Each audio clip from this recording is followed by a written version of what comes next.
Welcome to the Banter. I'm Dave. That's Hobbsy. We are sponsored by Berserk Athletics for all your team custom uniform needs. We want to welcome to the show a man, a myth, a legend around Kansas City. Central great, UMKC great, 2023 Missouri Hall of Fame inductee Michael Watson. Mike, My welcome to the man. show, my guy. Welcome Thank to the y'all. show. Thank y'all. Thank y'all. I'm excited to be here. I appreciate y'all having me. Man, I appreciate you for doing this, man. We're two just chubby regular guys that love sports. got some knowledge and background in some sports. Played he was a baseball player. I'm a baseball player. I played basketball in my time, but nothing at your level. I'm a baseball player, so we can I talk baseball too. You well, didn't and know you know that, what's did you? funny? I did. Hey, man, I do research, man. I'm baseball. Football is my favorite sport, man. I'm trying to tell you, we can talk all sports, man. We might have to talk about a little Bo Jackson in here too. Come on, let's do that. Well, first off, man, let's start off. We see you, of course, who you're pulling for today. Hobbs pulling for today. Yes. Kansas City Chiefs. What is your prediction today, my man? I think it's going to be a close one, but I think the Chiefs pull it out. I'm going to go with a score of 27-24. I think it's going to be close. I think the offense is going to be surprising today for Kansas City. And I think it's just going to lend itself to the legacy that is Patrick Mahomes. So many people have counted him out this season with so many drop passes. I think it's just going to add to the legacy that is Patrick Mahomes, Travis Kelce, and Andy Reid, man. So I think it's going to be good. Javi, who you got today? Well, I'm kind of right there with him. I like 24-21 Chiefs game. Okay. So I'm right there, kind of right where he's at. Like you and me were talking about before we went live. I think I want to see them give the ball to Pacheco a lot and control the time of possession. If they can keep Josh Allen from doing Josh Allen things, they're better off. One of the things going in Chiefs' favor is Gabriel Davis is not playing for the Bills today. That's huge because if you've watched every Bills-Chiefs game, Gabe Davis is a Chiefs killer. He is. So control the double tight end looks they're going to come at us with. Our defense does their thing. I think, like he said, Patrick's Patrick. They keep talking about he's never played an away playoff game. I guess the Super Bowl doesn't count as an away playoff game now. Right. He's went to 3 of those and won 2 of them and only got beat by the greatest quarterback of all time in one. But other than that, I mean, he does pretty good away from home. So I feel like too much Patrick. All the pressure is really on the Bills if you think about it. They're at home for the first time playing the Chiefs. This might arguably in Josh Allen's career of every game he's played, they always say it's the most important game. I think for this to continue on over the next decade with those two, if he doesn't get this win, it's huge on Josh Allen, and it doesn't hurt Patrick Mahomes' legacy at all. So I think the pressure is fully on the Bills to finally get it done. And I just don't think that the script will work out that way for them. I think the Chiefs are they're too much. Their experience there. I just feel like the Chiefs. And of course, I'm going the Lions by 2 touchdowns. Blowing them out. I think that's an ass whooping coming right there. I could be completely wrong, but I'm calling it now. Jamar Gibbs. Let's go. Well, I'll tell you this. Hobbs and I were talking prior. I said if it comes down to that last drive of the game, I think Chiefs pull it out. Other than that, my biggest thing is I said if it's a blowout, I think it's going to be Bills because they're going to be just all hyped and ready to go. Yeah. I'm like that, Hobbsy. I think it was going to be like 23-20 Chiefs. Okay.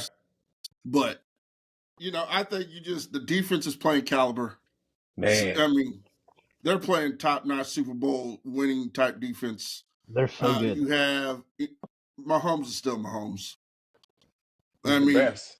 Yeah. He's the best in the game. I don't care what you try to make Herbert his heir apparent. You try to make Josh Allen his heir apparent. You try to make Trevor Lawrence. You try to make everyone the next Patrick Mahomes, and every time he plays against him, he just shows that he's the best. He has that niche that you can't teach. It's like being 7'6". You just can't teach 7'6". You can't teach Patrick Mahomes. So no, he is along the line of what I said, like Brady, where Brady was the greatest. Brady did Brady type things. Manning did Manning type things, and you have Mahomes who does Mahomes type things, and all the other ones are great. But there's just something extra about this guy that just he goes to another level, and it just it's fun to watch. And man, I'll tell you what, I think the only other concern I would have is there be one. Hopefully, another receiver steps up. Rice showed out. You know, they're gonna key on Kelsey. If Pacheco runs the ball like he's been running, I think they'll be fine. I think there's just got to be one more receiver that steps up. So I think when you key on Kelsey, I think it's going to open it up. And I'm looking at actually Valdez-Scantling. So people want to count him out, and very rightfully so. I get it. But he's always done well, I think, in big games, just enough that we need it. You know, Kadarius Toney is out, so we won't have him. McKinnon is out. McKinnon, I really wish he was there because out of the backfield, he's the best, you know. But I think that's going to open it up for Pacheco to be that second receiver out of the backfield after we get the running game established. Rashee Rice, they give him those quick slants, those quick hits. You know, his yak is out of this world. So I think, you know, I like the ding and ducks. You know, we're not going to necessarily go over top all the time, but I think it's going to open it up for that for Kansas City. Yeah, I agree with you. I think too, you might, you know, Hardman might actually play a sneaky role in this game. I think. And with the Bills too, the what is it? How do you say his last? Elam, or the guy that busted the big one against the Steelers, their backup wide receiver. Yeah. Him and Hardman, the two little small scat guys, super fast. I think both of them could kind of play a pivotal role today. They could sneak in there and be the two guys that no one really's thinking about that could really, you know, one big play from either one of those, whether it's, you know, a deep ball to Hardman or they catch that kid in the screen and he get bust one. That could be a huge factor in this. You know, and a big thing for the Chiefs, too, is containing Cook. You know, Cook's a sneaky dude out of the backfield. Like, Cook's a sneaky do we have a spy on Josh Allen? Because Josh Allen is like Lamar Jackson now, and he's playing with that confidence. And that, for him, that's either good or it's going to be terrible for Buffalo, because sometimes he gets ahead of himself. He'll try to make those passes or make that extra yards when he's running. That's when you get a fumble. That's when you get a lose, you know, something like that could happen, or he get hurt. You know, he's a big guy, but I haven't seen anyone just lay wood on him yet. But I think you got an opportunity to do that. And for Josh Allen, do you keep a spy on him? Do you keep? I know Gay is questionable today. You know, we don't lose a lot when he's out. You know, he's great, but we got Tranquil, you know, that backup linebacker position, who's played phenomenally this year. So I'm wondering, do you have a spy on Josh Allen? Or do you kind of just go at as the flow of the game? Do you kind of like, okay, we'll see if we need to keep someone on him? You know, I think I honestly think you mentioned it. Tranquil, I think should be a huge part of that. Like they should, you know, as athletic as he is and as versatile as he is, if you're gonna spy him with anybody, I think you kind of keep Tranquil eyes on him and speed wise to try to keep him from, you know, making a play down the field, getting running and stuff.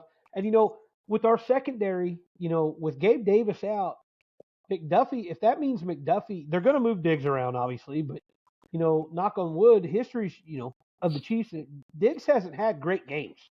No.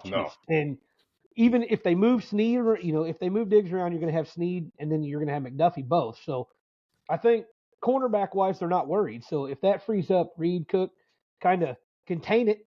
You know, the other big thing there is what Buffalo's got. If they run those double tight end sets, you know, Dawson Knox has been tough on the Chiefs. Yeah, he's played well. Yeah, and then the rookie, Kincaid, they got, you know, they're coming at it pretty good. But, you know, going back to the thing, though, I think what's going to help, too, is if you look on defensive side of the ball for the Bills, they're missing. Man, they're hurting. They're banged up, Yeah, their whole linebacker crew's out. Their best cornerback's gone. They're, you know, like I said, I really just think that keep Allen contained, and I think we're being in a good spot. What's the receiver who torched us in that 13-second game? What's his name? Davis. That was Gabriel Davis. Davis. Okay, that's what I wanted to make sure I wasn't missing. 230 some yards and 3 touchdowns. He had 9,000 yards in the first half receiving. It was... In It's the regular season game, I think he went for like 170 and 2 I scores. was at that game and I was just Yeah. like, are you kidding me right now? So I would never go back to a Bills Chiefs game in person. I was the bad luck. Never go back. I got a question for you. So obviously from your basketball days, and you played in some big games and played all over the country, all over every country. Mm-hmm. Got a piece of the NBA life and stuff, and so as being the guy, the go-to guy in big games and stuff. In your experience, we talked about like Patrick Mahomes and how Kelsey does it and stuff. Chris Jones, how they level up to like Yeah. when you're playing a regular season game versus when you're playing, whether it be for When a the conference spotlight is title. on. Yeah, When the whether spotlight is when it on. really is up When the going. spotlight is on. How would you explain how you take it up that next notch? It's the mindset. It's the mindset. And I know I'm a shameless plug, but that's why our organization is called Mentality. Because mentality is the difference between good, great, and excellent. And people don't realize that unless you had opportunity to play at that level or compete at that level or be around people who are at that level, exactly the Yeah. mindset that goes in. Before you were playing the game, you're playing the game right here in your mind. Yep. You see every single play. You see the coin toss. You see the people in the crowd. But the thing about it is everything slows down. And I don't really know how to kind of explain that about being in that zone, being in that place before you're in that place. Tom Brady talks about it. Michael Jordan talked about it. All the greats, talked about it. In Boston, I was around Paul Pierce. People don't like to give Paul Pierce his flowers, but Paul Pierce is one of the best players I've ever seen. Period. He's phenomenal. He's the truth. I see him come into practice and with sweatpants on, no warm up, and hit 123 straight 3-point shots. Just same form. I'm like, man, big games, you see it. And so when you got guys like Mahomes, Chris Jones, they've been here before. That's the thing that is also is in your favor as Kansas City. They were waiting for the playoffs. You get kind of lag with being, going to 3 Super Bowls in the last 4 years. You're like, man, this regular season is I'm just living for the moment, So now this is their journey. They're used to this. So going on the road, it's another opportunity. It's another challenge. It's not like, oh my gosh, I haven't played on the road, but it's the mindset that really separates those good, great, and excellent players. I said that to someone. I was like, it's like all year long the Chiefs have played like they were touring around, like they were just in there to get to the playoffs. That's it. And then it's It's a long season. You saw a different level in that first game. And I think you're going to see a different level coming into this game. And you're right. I think, we talk about it. Because we coach and all that stuff, I always try to breed in the kids it's the mentality. It's, you can come in and talk it, but can you be it mentally? Man, But coaching and trying to instill that into our kids. We had our first group who came through from 5th grade and they graduated in last year in 23 and they're all playing at the college level playing basketball. But we always talked about their mental approach to the game was more important or just as important as their physical approach. How are you seeing the game? Are you studying the game? Are you taking time to invest into your craft? Are you watching the footwork or are you just watching the fancy? Are you doing the things that are the little things that are going to separate you? And I'm talking to these guys when they're 11, 12 years old about this. And they're like, what are you talking? It didn't really sit in with them. Now I'm talking to these guys as freshmen in college and they're going through the ebb and flows of being a collegiate athlete. And they're like, they're going through, but they're like, man, I have to focus on what I can control. I have to focus on the things that I can impact. I have to take a breath when I'm in the situation and not be overwhelmed. But we talked about these with these kids when they're in, 5th, 6th, 7th grade. And that's that mindset, because you see a lot of kids and all the athletes, you guys see them as coaches. They have all the physical attributes, all the training that, a parent can pay for, all the advantages. But when they get out there and those lights come on, they shrink. They shrink here. Something adversity, they hit an obstacle, their body language changes, their demeanor changes, their countenance changes, and you lost them. But your best player you lost because he's not mentally tough, he's not mentally focused. So it happens. I'm glad you said that because I had two kids that I coached, and it was crazy. It's like one of them, it's like when it came to practice, he struggled, and it was hard to get him motivated and all that stuff. But man, when he got that on that field, game, He's a totally different level. Then you had a kid who had all the talent in the world, showed out, would do it all, everything. But when it came to game time, that mental start getting to him. And Yeah. that's a huge difference with kids around that age, because I think in 12, 11, 12, 13, it's big. It's a It's real separation big. time. It's a Yeah. separation time. So when you're in that middle school era, middle school is the most weird part of life for a student, and being a student athlete at that, Uh-huh. because you have your peers who are physically changing. You go from Uh-huh. 6th to 8th grade, and they didn't had 6-7 inch growth spurt. They didn't got facial hair. They didn't got Yep. armpit hair, puberty, everything that happened to these guys. And sometimes you may be behind. And so it changes where you're like, okay, this is going to be my focal sport or sports. I always encourage Uh-huh. parents to have their kids play more than one sport. Don't focus on the Yeah. sport. And so you get a chance to see that separation. And if you're physically different, are you mentally strong? Are you mentally able to stay the course? Yeah. Are you able to deal with obstacles and turn them to opportunities? A lot of cliche stuff, but once you lived it and you experienced it, you realize it's not cliche. It is the lay of the land when it comes to, like, again, separating those good, great, and the GOAT athletes. I said it, this age group, that middle school age, is when you start to, the kids start to realize who wants it and who doesn't. Yes, I flat said, out. it really is. And I think it's more because you see it, because when I think, okay, little Timmy over here played ball at 5 years old, 6 years old, 7 years old, 8 years old, a lot of it was because mom and dad said, get out there and do it. Mm-hmm. Now they hit that middle school age, and it's like, I don't really want to do this. They start having a hard time. They don't want to be at practice. They don't want to do this. Then you have those kids who love to go and who will put in the extra work. And that's why I try to tell my boys now is, look, I'm going to be able to tell who's putting in extra work and who's not. Easy. You're going to start to separate yourself. I know all you kids that are not quite as developed as some, they're going to start, just because the talent level, if they outwork you, it's going to show.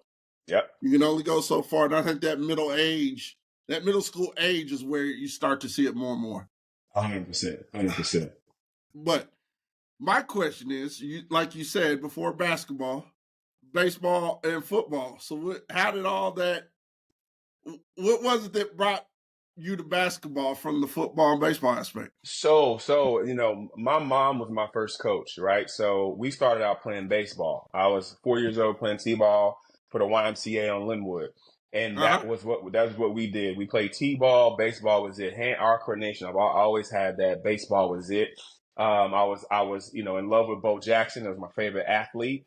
And so for me, watching him do baseball and football, that's what I wanted to do. So I started playing football and Pop Warner at 7. Football is my favorite sport. A lot of people who don't know me don't realize that football to this day is my favorite sport. I was the quarterback, all through high school. I was a strong safety. I had Division I AA offers for football coming out of high school. And so I was a football guy, but I had made to start before that. Basketball is just what, I did in between time. Right. And so baseball, football, basketball. I'm like, all right, let me go ahead and play basketball. I could not play basketball. I couldn't make a layup. I couldn't make a left-hand layup. It was so many people on my team who were so much better than me. But what I had going for me is I was an athlete. So when you're an athlete, you can make up for so many things. And I was a competitor. I was always strong here. I always wanted to be the best.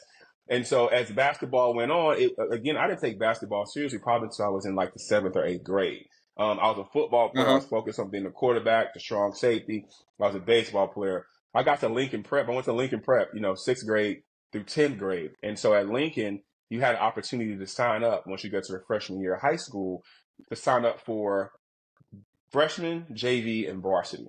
And you had a sign-up list. So I signed up as a freshman, as a 13-year-old, 125-pound, 5'7" athlete. I signed up for freshman, JV, and varsity just because I was a butthead like that, in the 9th grade.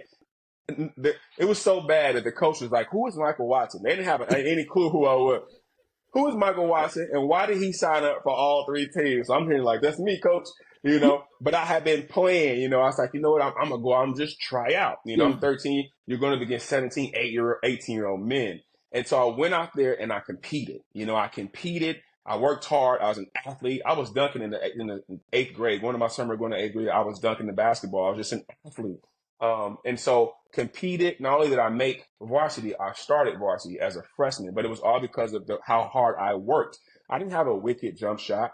I didn't have all those things, but I had hustle. I had what you couldn't teach. Still played football. I did track, track and field, high jump, long jump, 4x1, 4x4.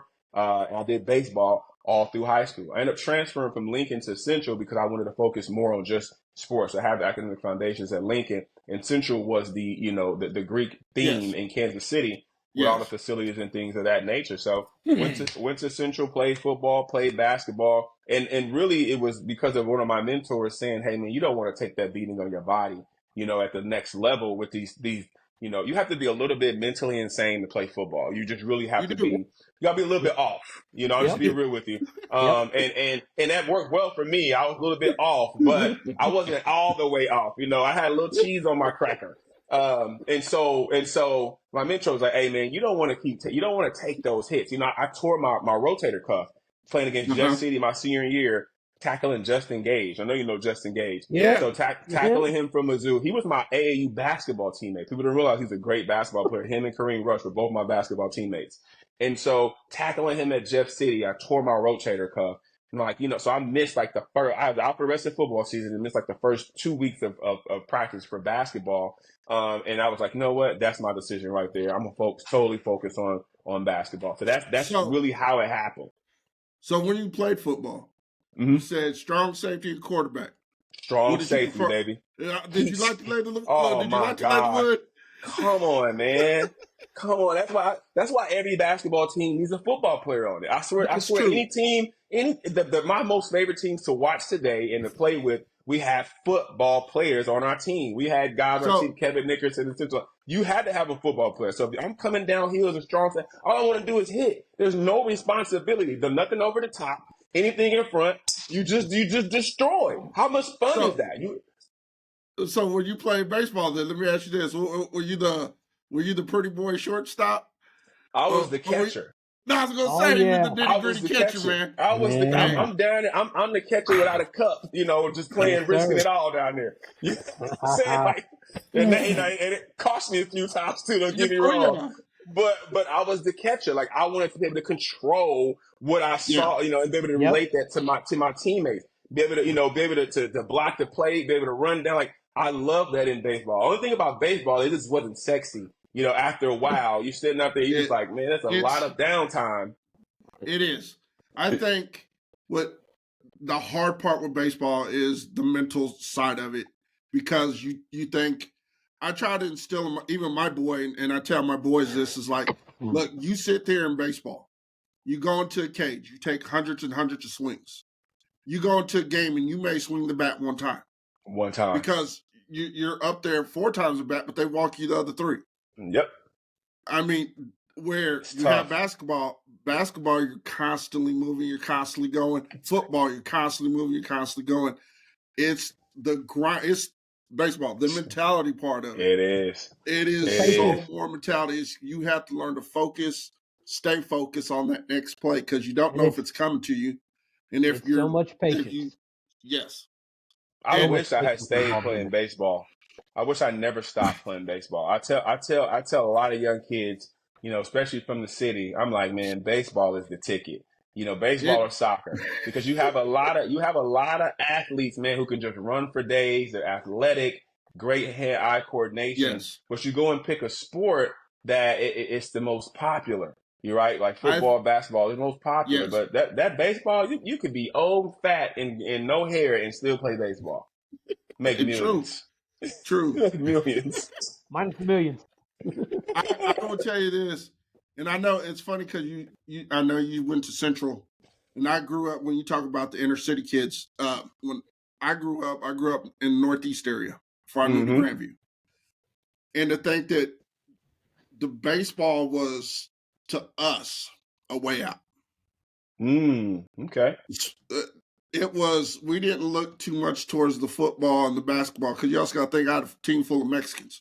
Team full of Vacos Locos forever, it was either baseball or soccer, man. Now, I didn't do soccer. I wasn't running up and down that field for nothing.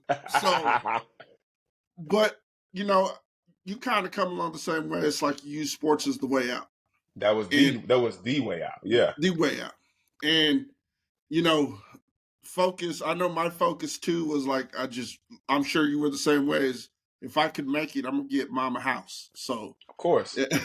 Of course, man. I mean, it was just since the 7th grade, I wrote down, I heard a coach come in and he gave the speech was called 3Ds, you know, and it was about your dreams, determination, and discipline. And I never forgot that. It was the most random coach. He, you know, just a guy who was talking at the end of a camp. But that, for some reason, stuck out to me. I wrote that. Yeah. I wrote that down, and I wrote the steps I needed to get to my dreams, you know, and the discipline was the biggest thing. He was like, you know, don't do drugs. Don't, you know, do X, Y, Z. I never smoked weed. I never did any drugs or alcohol. Because I was so focused on being an athlete. I was like, you know what, if this is going to deter me from my dream, then I'm going to make sure that I don't do these things. And I was so focused. I put it on my wall. So it was different for me. So I wrote down what I wanted to be, who I wanted to become, you know, what I wanted to do for my mom and everything, you know. So when I got to UMKC and signed with UMKC, I told UMKC over Missouri State, Cal, and then later Oklahoma State. But it was all about being able to take care of my mom and take care of my family, because that's your dream. You know, you want to get out. When we grew up poor, I mean, we sleep three people to a twin bed. You know, we sugar sandwiches and syrup sandwiches, and you know, people think you had it. No, we didn't have it, mate. We struggled. You know, we lived in the house with my abuela like we were, you know, the whole family. I know you a city boy, so I got one question to ask you, man, to prove it. What flavor Kool-Aid you like? The red kind. See, red. Come on, man, the red kind. There's no fruit punch. Red is not a flavor. It's a flavor. Red is a flavor. Red is a flavor in town. Well, man, I do have come to the basketball side of things. Of course, you played for one of the legendary coaches in all Kansas City high school basketball. What was that like? Man, it was the most life-changing experience, like number one in my life. Like there is no other experience in my life that is far more greater, far more impactful than playing for Coach Jack Bush. And it was because of what he taught me and how he taught me to be off the floor. Transferring to Central from Lincoln, the academic proficiency I already had. Took my ACT, you know, I was eligible, all those things. But what he saw in me is something that I didn't see in myself. He saw a lot of trauma from being raised, you know, without a father. He saw that side of things. He saw the fire and the passion for sports that could either refine you or could burn you up or burn up people around you. He pointed that out to me, and he challenged me in a way. He's like, you're going to be a basketball player. You're going to do all those things, but are you going to be able to handle it here? And so playing for him was the single most importantly impactful thing in my life, and I was only 16 years old. So he made me go to therapy. Come on now, you know how taboo that is when you're in high school, for, you know, especially for a minority. He's like, I don't want to go talk to nobody. I don't want to talk to no, you know, white boy at that. No, Hobbs, you know what I'm saying. But you know, I'm not going to. Trust me. Yeah, you know, I don't want to sit down and talk to anybody, you know, about my feelings, about how I feel. I just bury it down. I use it. But he's like, yeah, you could do that, or it could burn you up, you know. And so he challenged me, man. That it actually changed my life. Well, one thing, like Hobbs and I, we geared towards this show is that type of side amongst men, because we've had this conversation that sometimes men don't encourage or uplift other men, right? And I think, you know, I said we tried to go through. We talk about our stresses and everyday struggles sometimes, you know, and the stuff we deal with, fatherhood and all that. But you did hit the nail on the head when you go that you had someone who pushed you, and you think about it, as being young men, we all hold it in. And I know we're all three basically the same generation. We're all close to age. That you were taught at that generation that boys don't cry. Yep. Go out and be tough. Don't talk your feelings. But now that we're 40-something-year-old men, all those start to come out a little more. It makes sense now. It makes more sense now. It is. Especially when you're raising the next generation, you know, and you're trying to break those cycles. Yes. of things that, the one thing about parenthood and now grandfatherhood, because I have two grandsons. The one thing No. about that is being able to teach them and have them be better than what you ever could think about being. And that is Yes. the sole responsibility of a parent, especially as a father, is I don't want to make it easy for you, but I want to make it to the point where you understand you don't have to do this. You can do this, and giving Yes. those kids options that we didn't know we needed until you get older, right? And so the toughness thing, I want my kid to be tough, but I also want you to understand how to express yourself and how to, and create a space Yeah. for you as my son, as my daughters, that you could come and you could tell me, hey man, I'm struggling with this, or I don't understand this. And being Exactly. intentional as a father, like so many things that I just didn't have growing up. I didn't have a father growing up, Yeah. and I'm a Me junior. neither. So imagine that, Hobbsy, like you named after a man you don't know, Yep. not that you don't know him, but he's not around, and how Exactly. that impacts you and how I didn't know how to tie a tie. I didn't know what Yep. to look for in women necessarily, but besides what my Exactly. mom would tell me. I didn't Yep. know how to shave when I started getting hair on my face. I didn't know what I felt like when puberty was. I didn't know. I had to Right. figure that Yeah. stuff out. I had great Like, what's mentors and going people on around here? me. Yeah, I had the barbershop. I had my guys at the bar. Like those things who I would cling to as a young man. That now I'm like, man, my son will never have to wonder. My grandson's like those things that we take for granted. Yes. How many times should Yeah. I wash my arms, Daddy, when I'm in the Right. shower? Right. Literally, like, cause you smell like an octopus, you like out of water. Like, I need you to wash up, bro. Like having those Oh. conversations, that intentionality. Y'all know what I'm talking about, man. Oh yeah. But we take it for granted. Your You're boy always and my boy are around the same age. Yeah, Elijah's 12. Mine's 12. Yeah, mine's Yep. 12. Oh, Oh that my conversation God, about scrubbing the armpits and everything else, man. bruh. hey. I'm like, you Oh, don't smell yourself? He's like, I got no. a daughter over here that's 12 that's got the same thing. Oh Lord. Like that we have to low key remind me and my wife have to remind that deodorant is not an option around here. It's your friend. It's Yeah, your you're like, friend. hey, try this on, give it a little try. It smells nice. Yeah. Yeah. Seriously, bro. But it's like, you don't know those things when you're growing up. And the one No. thing that, as a parent, you're going to fail. That's one thing I always tell people and new parents, like, yeah. you're absolutely going to fail. You're not going to get it right. You can only hope that the things you instill into your children, that when they grow up, that they one day tell you, man, now I understand what you were talking about. I have the luxury of having that. My oldest is 23. She's married with my two grandsons. My youngest is 19 in college. She's a volleyball player. But all of them in their own way have told me, like, man, like I remember we had this conversation, Pops, and now it makes sense. Now I see the reasons you would tell me to stop, think, and process my thoughts before I make a decision. Yeah. It's like, now I get it, and now we can have conversations where it's more along the lines that you're a young adult now. I'm always going to be Pops, I'm always going to be Father, but now we can have these conversations because the things I told you and try to instill in you all your life, now you get to live them out. You get to see them. So it's different. It hits different when you get older. Oh man, and I'm what you talked about too, because Hobbsy and I have talked about this a lot, and I said as a father, especially raising young men, that we don't feel satisfied until we see that they're going to be better than us. Man, that's it. I think that's the ultimate goal. I know to me as a father, I have my little daughter, I just hope to God that she picks the right man in life. She goes down the right path. She stays strong, and she's a strong-headed little girl, so I have no issues with that. But Right. with the boy, it's that balance between being hard on him and saying it's okay to come to me if you got something to talk about. Because that's it. I try to tell him, say, man, the world is cruel. It'll eat you up, and it'll chew you up, spit you out, and not care. That's it. And he's one of those with such a big heart, man, that sometimes it's hard to say. Hey, look, sometimes you got to toughen up. Yeah. But, man, brother, I applaud you because I see on social media and how interactive you are with your son. Oh, man, 100%. And I think more men need to start being that way with especially their boys, their sons. You got to give them balance. You got to give them balance, D, because the one thing that I've seen in growing up, I grew up in a hard era. We grew up in a hard era, right? So my back, if you really knew my life, the things I was into the streets and the fast life and things like my family, my older brothers, and so much stuff that, I grew up in a hard era.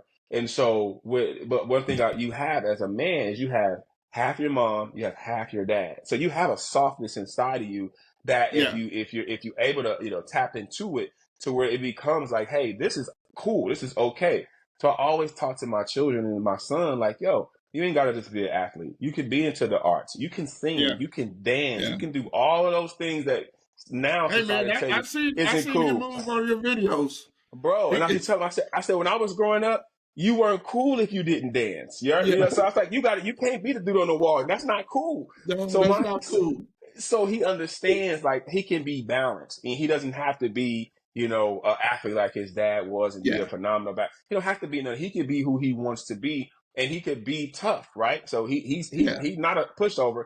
But he's a sweetheart at the same time. And so having him have that balance to where it's like, oh man, don't cry, whatever. We have straightforward conversations. And to your point, I always tell him, I say, hey man, one day dad's not going to be around. One day dad's not going to be here. So I need you to know that you're going to be okay. Not only are you going to be okay, that you're going to be a leader that people can look to when if something goes wrong, you know what to do. And so we always have those conversations where I'm like, these lessons we had a conversation the other day. And I'm like, hey, you know, have you worked out? You know, why not? Why haven't you done that on your own? You know, and he just kind of looked at me. What he realized was like, I said, hey man, you got every opportunity, every advantage to do what you want to do. I'm not pushing anything on you, but don't tell me this is what you want and you don't take advantage of the opportunities that you have. Man, that's what I told him. I said, this is a crossroad conversation. He kind of got, you know, upset, not upset like mad, but he was, you know, your dad telling you, so it's like, oh, he's calling me to the table. I said, no, man, we're gonna have a conversation again when you're probably 15, 16. We're gonna have these crossroads conversations. You come to a point in your road at 12 years old, you're going through, you know, about to go through puberty, you're a preteen. What do you want to be? How do you want to approach it? How do you mentally, how are you going to stay focused? And we have those conversations. You know, I ain't had to say nothing to him ever since. He's a self-motivated kind of kid because he's intelligent, he's smart. But I'm like, sometimes you can be too smart where you think that you can just think your way out of things, through things. You know, you can play sports without watching film, you know, because you're just so smart, you're so intelligent type of thing. My son would argue me down. I'm telling you, this is a true story. He was like 7, 8, 9 years old. He would argue me down that he didn't have to watch sports to play sports. I don't need to watch. I know what I'm doing. Like, you go out here, you do X, Y, Z, and he would be serious. One day we were in a McDonald's drive-thru. I never forget it. And me and him are arguing. He's like 9 years old. We're arguing like, what do you mean you have to watch this? And he's like, I'm telling you, we pull up to the drive-thru window. Kid you not, one of my former athletes is working at this McDonald's. He was a senior in high school. I used to coach him. And he's like, Coach, what's up, man? We can just talk. I said, hey, would you tell this dude how much film you had to watch when you were in high school, you know, football? He's like, hey, little bro, hey, man, you got to watch film. You got to watch your favorite player. And he just broke it down to him. And Elijah just looked at me. He was like, I said, he's going to college to play sports. So just having those opportunities to have your kid, like, understand, like, the message. Because sometimes they get tired of hearing the dad voice. They have to hear from somebody else, and they're like, "Oh, well, that makes sense." You know, like, duh, tell it your whole life. Right. Yeah, it always makes sense the minute somebody else tells them after you do. They're like, Lord. "Oh, you're like, I may or may not have been telling you that," but then it's your just entire like, life. They're like, "Oh yeah," I'm like, "There it is, there it is." Hey, come tell him this for me. Exactly. But I tell you what, man, it's like, when you're talking, it's just like I replay the shit going through my head that I have to deal with my boy on the daily. It's the same stuff, man. It's like I try to say, hey, man, ask, you know, I got Coach Joe over here. Ask Coach Joe what it takes. And it's okay, you listen to it now because it's coming from someone else, but when it's dad, it's like, man, whatever. It's like, oh, I get it. I get on the basketball court all the time, and it's the dads who are coming to me for validation of what they're saying to their son. Yeah. And I always point them back, and I always tell the kid, especially if I grew up knowing that their dad was a baller, right? There's certain people, you know, like, you're like, no, this dude was somebody who was that dude. He may not look like it now, but he may not have the accolades and none of that now. But when I said to him, like, no, your dad was one of my favorite players. And I'm not just saying this. I'm like, your dad could do. So things he's telling you is the same exact things that I would tell you. And it looks like a light bulb goes off in their mind. But that's just what it is. But that goes back to the it takes a village. We can't do this by ourselves, man. Like, when our kids are gone away from us, other people are pouring into their lives. Coaches are pouring into their lives. Teachers are pouring into their lives. You know, the barber is pouring into their lives. Like so many other people are your village that they're hopefully, prayerfully, they're just continuing to hammer home the points that you've laid into the garden of your children's lives and even of your players' lives. That they're like one day they're going to water those things, and the only thing you can hope for is the growth. Maybe one day you'll see it. Maybe you'll never see it. With your own eyes. The only thing is you can hope for that to happen. Yeah, man. Which kind of leads me, because I know you talk about coaching, and what is it like? I know what it's like for me is coaching your boy. Cool.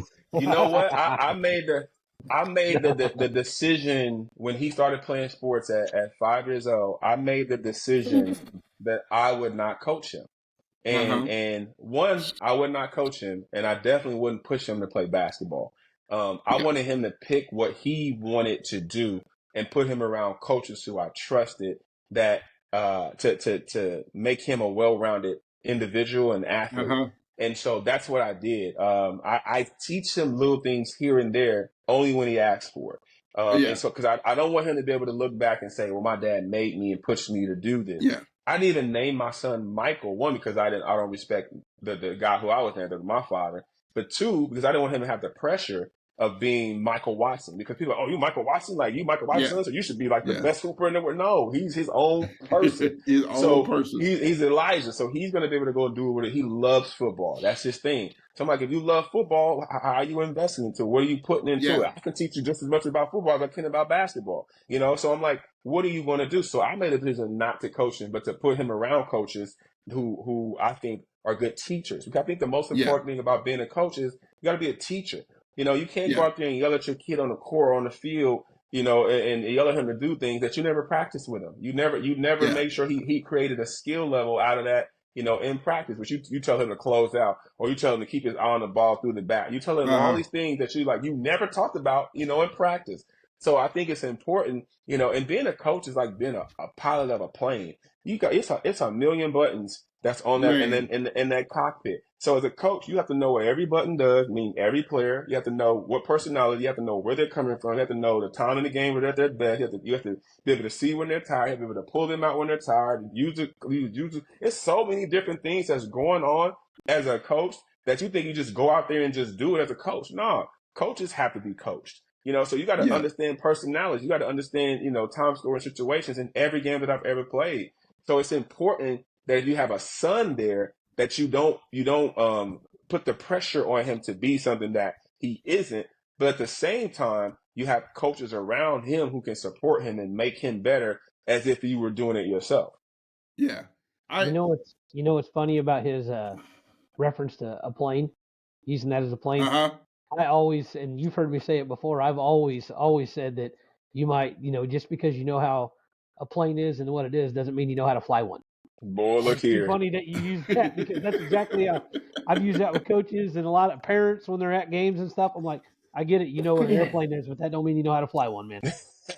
So, very true. You nailed every part of what I mean by that. It is true, because I think you have to learn to balance what pushes one kid may not push the other. 100%. It's hard. I know, like, the way I came up with coaches, they were pretty hard-nosed, very, I always say it's kind of like they were very militant in a way, per se. Yeah. More drill sergeant. Mm-hmm. But I'll tell you what, they did that in practice to get the best out of you, but then off the field, off the court, they were there to have your back. Yep. Never forget them. You'll never forget them. And, with my boys, it's hard because nowadays you can't be so drill sergeant. You have to lay off. And sometimes I have to tone it back. And sometimes I have to go, oh crap, maybe I shouldn't have said it that way. Yeah, you gotta it's the maturation of a man, right? You gotta know when to apologize. Yeah. And that's one thing that our people in our culture, we will not say I'm sorry. And especially to a kid. We're like, what the you better get on somewhere, you better suck it up. As a parent, bro, I had to apologize to my kids. Like, you know what? I was a little tough. That was a little wrong. Or, you know what? I didn't know. You know what I mean? Like, that's my bad on that. And so they understand that when they mess up, that it's important to do that. And as a coach, like, I'm telling you, like, I was a drill sergeant when I first started coaching. Like, I'm like, this is how we going to do it, blah, blah, blah, to set the tone. But once I set that tone, then they were able to I was able to dial it back, and it became fun. Because I told them, I said, if you're going to be on this court for these 3 hours, this is your sanctuary. This is your release. Yeah. This is where you come and have fun. This is where you lock in and focus, because this is what you say you want to do. I've been where you've gone. I've been where you want to go. So listen to me when I'm telling you, these are the small little things that catch and rip through. These are the small little things that catch and tuck when you're playing football, to keep your eyes. All of those things squaring your shoulders. All of those things head up when you hit. These little bitty things that take you to the next level, I've done them. So if I'm telling you these things and you want to buy in, you want to listen, it'll take you further. And so that's why I'm always on my kids. But now that they got, I call them my babies, but they're 18, 19-year-old men who are all bigger than me now. When they started out, they were little crybaby 10, 11-year-olds who, you know what I mean? If you yell at them, they start crying. So it's so different now. But they grow up, and you gotta love the fact that you're blessed to be able to see that too. Yeah, the hardest thing for me is when I think kids put a lot of pressure on themselves nowadays to perform. Yeah. Social media. I don't know where it comes from. If it's from home, if it's from it's us as coaches. It's just them personally, just what they expect from themselves. But it's so hard sometimes, because I had it when you, like in baseball, you strike out. Kids don't. You get pissed. They start. You see the tears build up. And how hard sometimes. Hey man, why are you crying? Like, stop. It ain't about that. But sometimes you just have to go over and say, hey man, it's all right. Like, it happens to the best of us. Like, cool. Just don't worry about it. Like, how do you deal with obstacles? How do you deal with things not going your way? You're teaching these kids life lessons. And when you focus and when you realize as a coach, how you coach will change. When you realize you're not coaching for the win of the game, but you're coaching for their win in life, your whole mindset and approach will change when it comes to how you deal with these young people. There's a rule I do when I talk to my boys when I first come in. I ask them how they're doing, and I ask them how school's going. Because I said, right now, your personal life is what's important, and your grades are important. For all this baseball stuff or any sport, those should be what's important to you. So I just make sure I ask them how they're doing personally and how's school going. You know how many times they probably never hear that? People probably never ask them that. Even as adults, in our staff meetings, we have staff meetings twice a week because I run the 2 different organizations, and I'm like, how you doing? Give me 2 words to describe how you feeling this week. Some words are like overwhelmed. Some words are like, man, excited. Some words are like, man, confused, tired. So now I know how to deal with you. I know usually if I'm going to be hard on you, I'm going to think about that when I know that you didn't, something happened in your personal life. I get it, and it's just the same way with kids, same way with young people. Like, the pressures of being, themselves and trying to figure out who they are, and then trying to be an athlete, and then having social media and seeing all those things that make them feel like they are less than they should be, or not where they should be at that point. It's the pilot in the plane, man. It's understanding, the wind, where it's coming from, the elevation, the storms that you're going to rise, as you're going to go through the clouds as coaching that team, man. It's a lot. That's why I'm like, everybody shouldn't be a coach. Everybody shouldn't be out there. Everybody, because you don't know how to pour into you putting regular gas into a diesel tank sometimes. You don't know what you're doing. So you got to be mindful of that. It's just like you were saying. You gotta understand the canvas you're working with before you know which paint you're going to juice. That's it. That's how you create masterpieces when you know what you're using. So. That's it. Well, now, of course, we get all the fun stuff out of the way. Now it comes the real fun stuff, man. Got to talk about your basketball career. Okay. Oh, yeah. You are, I jokingly said, but you are around here a Kansas City legend when it comes to the game. It actually stays around Kansas City, too. Yes. You came up in probably one of the best eras of high school basketball in our area. Yeah. God. Like, I mean, when I think of that area, because I talked to someone else about it, and I mean, yourself and God, like you said, you had the Rush Brothers around that time. You had so many more around that time. Like, what was it like for you? You know what? For me, where it all started was Anthony Peeler. Yes, That is to me the Kansas City GOAT. He's 1A and I Jerron Rush is 1B. So I they're was both number ones to me. I've never I would seen see a. you took a question away from me, and Oh, I was did going I? to ask it. Oh man, I'm No, gonna you're get it out the fine. way now. Get it out the way now. I get asked this, and I'm never shy to tell it. And I love Jerron. I love Jerron like a brother, and Kareem. But I've never seen a player like Jerron Rush. Never. But I also Uh-huh. never seen a player like Anthony Peeler.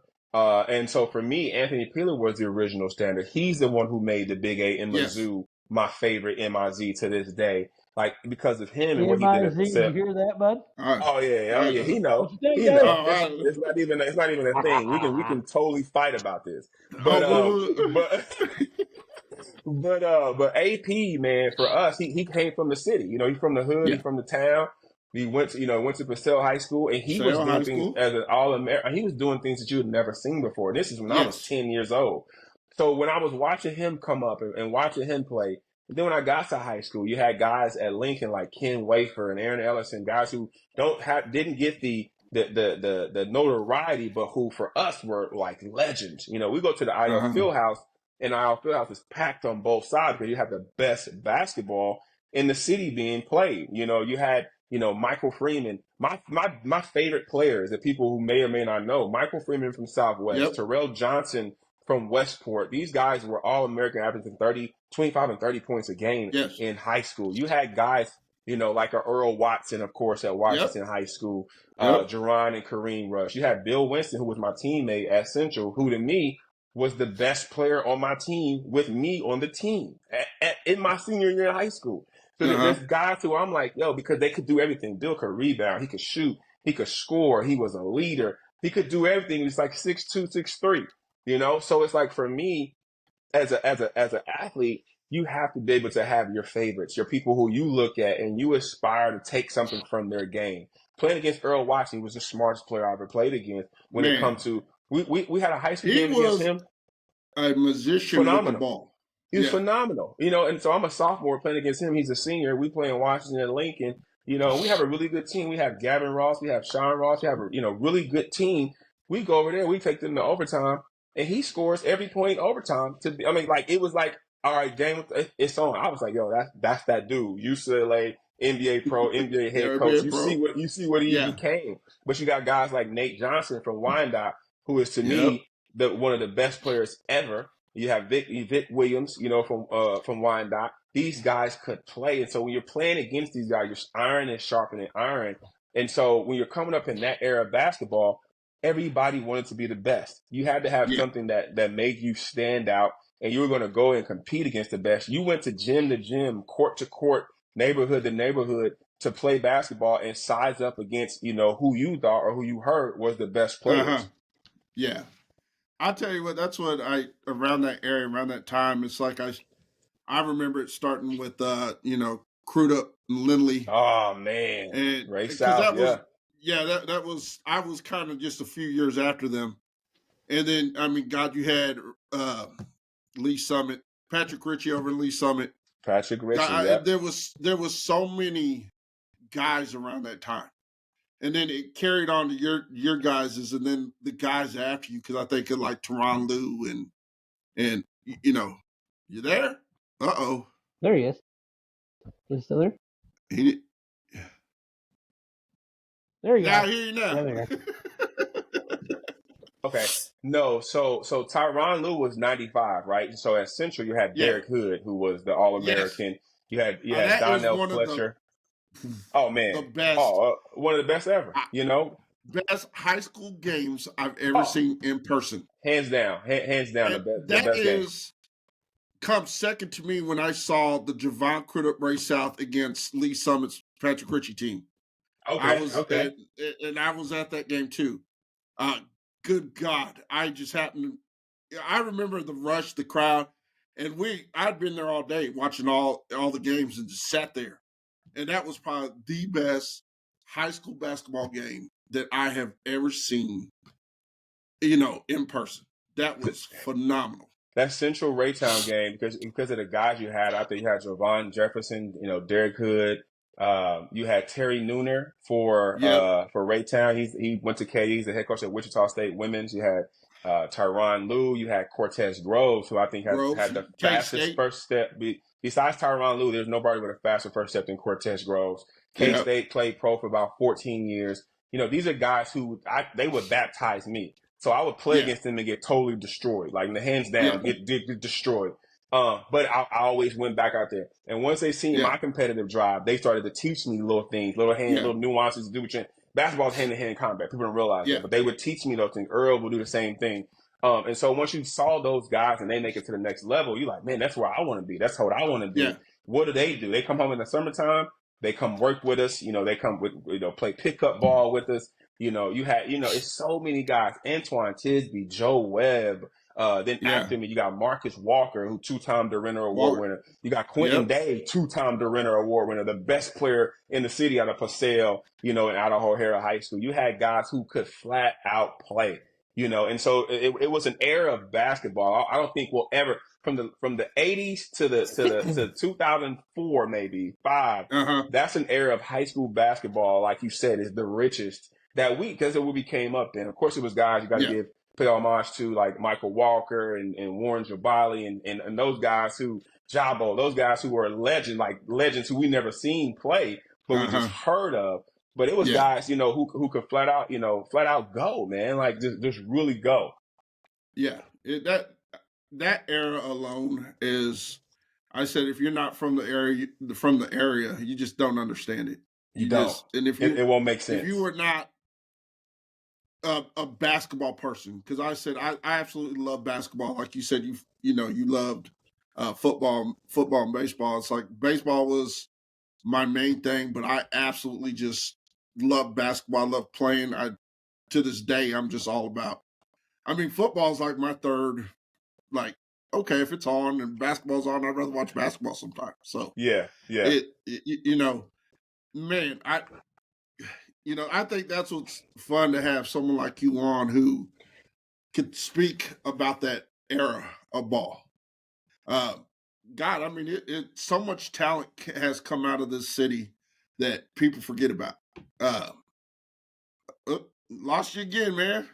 Oh no, I'm muted. Elijah was talking to Elijah. He should have been doing his laundry, but he's hanging out downstairs and not doing what he's supposed to be doing. So I'm gonna punch him in the throat. Yeah, I'm talking about you. He looked at me like I was going through the same thing this morning. I'm like, did you guys get your laundry done? And it's like, oh. Right, like come on, bro, like literally. It's funny you guys are talking about, not, coming from where I came from, little country town, we didn't have like a great basketball team. The best player we ever had went to Evangel, and his name was Grant Curtis. And, his name was Grant Curtis, and he was a 3-point shooting machine. That's what he did.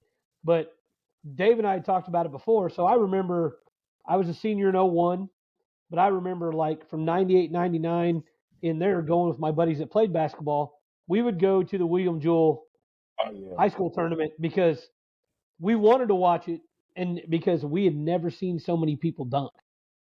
So all we wanted to do in high school is watch everybody try to dunk. And all of a sudden we had guys, we go there, and we're like, all the Rush brothers are here. And we're sitting here and everybody, and all of a sudden just dunk after dunk after dunk. Everybody, even the guys that came in with like 30 seconds left when someone's up by 10, is dunking, passing, and like it's a whole other level of basketball. And we're going, whoa. Yeah. Because we're like, you know what? We don't play it like that. We're getting our butts. I'm like, every team that's here would beat us by 100 at our high school. I'm like, this is real basketball. This is crazy. Well, it's crazy because you talk about the William Jewell tournament, but I wish they would have brought the Hy-Vee shootout back. Man, that was something. That was something else in Avila. That was. Catch. I used to love going to those games, but it's like I remember around the Kansas City area. The three, like I said, I mentioned 2 of the most memorable high school games I saw.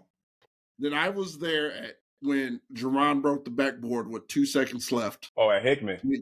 At Hickman. Yeah. He came down. The windmill. Came up and windmilled, and I remember that too. I said those are the 3 most memorable games that I have high school players, and Oh, he was on a different level. He was a different level, not only here but nationally. He was the number one player in the nation. Yeah, You know, it wasn't like yeah, he was just a Kansas City, guy. He was a McDonald's All-American, the number one in his class. You know, his team that he played with, had Corey Maggette on it. Corleone Young, and these are NBA guys. Jason Capono, like guys who could God, flat I out remember him. play.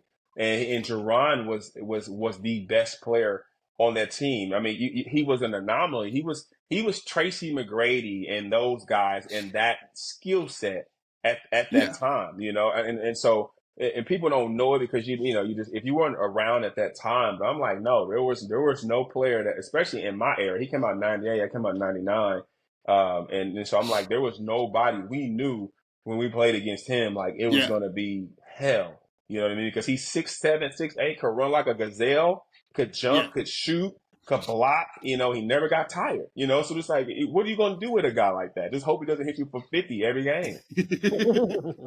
Well, since we're talking about it, let me ask you, which one of the three was the best? Of the brothers? Yeah, the Rush brothers. I'm gonna tell you who's the best. I'm gonna tell you who was my favorite. Okay. The best was Jerron. My favorite was Kareem. Is Kareem. Because Kareem is so silky smooth. I mean, Kareem can still play at 43. He still can shoot. Like, he's an NBA champion, but his game was just like that when he was a freshman in high school. He could shoot that thing. He could handle the rock. He never got rattled, and he was a competitor, and so he's my favorite. I think it's funny because what Jerron wasn't great at, Kareem was great at when it came to that fluid outside shot. And then they passed down they gave bits of themselves to Brandon, who was able to, not only was he an athlete, he could hit a clutch shot. He learned to develop and shoot a 3-point shot. He had the longest career of them all as well when it comes to the NBA and then playing a little bit overseas. He went to the Banter University. He went to the other university, which is only once or two times in my entire life that I actually cheered for KU to win, was when he was playing in the national championship and when Ochai and Christian were playing in the national championship, where I was like, you know what? And I'm always going to, my best friends, both of my best friends are both diehard KU fans. I'm talking about nitty gritty. So I always give them hell. But when our Kansas City boys were on that KU team and they were in the national championship game, I was a KU fan. It's not that I don't respect KU, because you have to be a total hater not to understand greatness and understand what KU has when it comes to what they do. It's not the KU lure or the school or the teams. It's the fans that get on my last nerves. It's nothing to do with KU. It's the fan. It's like, oh my God. If we could play in an empty building, it would be amazing. Like it just. But I took my son there. I took my son to Allen Fieldhouse. When UMKC. When UMKC they played KU. I said, you got to experience this, bro. Like there's no place like Allen Fieldhouse. There's no place like it. I played in it. I said, there's no place like it. And so he got to experience hearing the fans, if you don't cheer for KU, like you got to watch your back up in Allen Fieldhouse, bro. Like, but it's the experience of college. It's one of the best experiences of college basketball. So we had a ball. We had a ball. Well, leads me to this. I mean, you played at UMKC. Well, who was some of the better players you played with and against?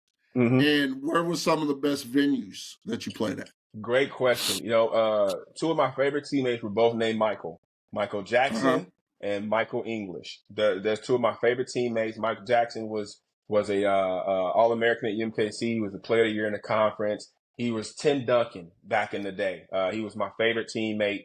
Never got rattled, never got pressured. His demeanor never changed. Mike English was total opposite. He was a nutcase the entire time he played. You knew you were going to get into a fight. He was that kind of player. He sharpened his nails before a game one time. Before practice one time. And he was just, I'm like, why are we getting cut? Like, I was like, what? So he's like, well, I'm just getting ready for the game. We're about to play Southeast Missouri State. He was cutting people up. That's Mike English, though. He was a mental dude, but he was 6'4", Charles Barkley. Some of the best venues that I played against was Gallagher Arbor Arena down at Oklahoma State. Of course, Allen Fieldhouse. And then my favorite place to play was Oral Roberts, the Navy Center. Maybe Really? because I had 54 points there. But anytime I went to the state of Oklahoma, I averaged 40 points. I just loved playing in the University of Tulsa, Oral Roberts, Oklahoma State. I just loved playing there. I think one of the weirdest places that we played was Wisconsin Green Bay, because you play on top of a hockey arena, and it was freezing the entire game. Toughest places to play, University of Colorado, because you can't breathe. Anywhere in Utah, because you cannot breathe. I mean, you just can't breathe. After the first 2 minutes, it's like, why are we here? I'm gonna pass out. Like, literally, I see that's why the USA Training Center is out there. If you can make it through that, you can make it through anything. You know, so it was always fun playing all over the world. You know, playing in Bosnia, we played in Bosnia, and we won the game. But we had to have a police escort out there because they're throwing lighters and throwing toilet paper and throwing stuff that set on fire at you like after you're leaving the game. It was nuts. You know what I mean? So I played in some fun places. Galatasaray in Turkey, you know, it's a huge soccer organization. So you go to a game and soccer fan, you got 500,000 soccer fans. You know, it's like a whole thing. And so, I mean, basketball, just the places that it's taking me, and the opportunities and the things it's got me a chance to see. Like, you can't trade that. You know, you playing a child's game and you traveling the world and getting paid for it. You know, it's an amazing blessing. Like, seriously. So when you traveled the world, all the places you played, so do you have a particular area that stood out as having the best grinders or best basketball players of every place you played? Were they consistently, when you played around the country, that was really, really like they stood out and you're like, these guys really are, you know, or did they approach it different than, I think the stateside would? You know what? When I first went to Europe, so when I got released by the Celtics, they set me up. Danny Ainge, super cool dude. He set me up with a team in Poland, a EuroLeague team in Poland. It was my first time going to Europe, man. And I'll tell you, I was in literal tears because I did not want to go over that water. But then I was like, you know what? I'm about to get paid a lot of money to go over here. You know, like, let me go and do this, because I was always thinking I'm gonna work my way back to the NBA. And so I went over there, and the sun didn't come out for the first 2 weeks. Didn't see the sun, bro. I was depressed, and I was like, this may not be for me, you know. But what I seen, we talk about skill set, is the way that these guys worked from age 12, 13, 14. They had club teams. When they got identified as a basketball player, that became their school. You know, that became what they were going to do. And so I was shocked to see how skilled these players were at a young age. So it wasn't nothing for me to see a Dirk Nowitzki or to see a Luka Doncic. Wasn't nothing for me to see those guys like a Tony Kukoc before them come through and just be masterful with how they played the game.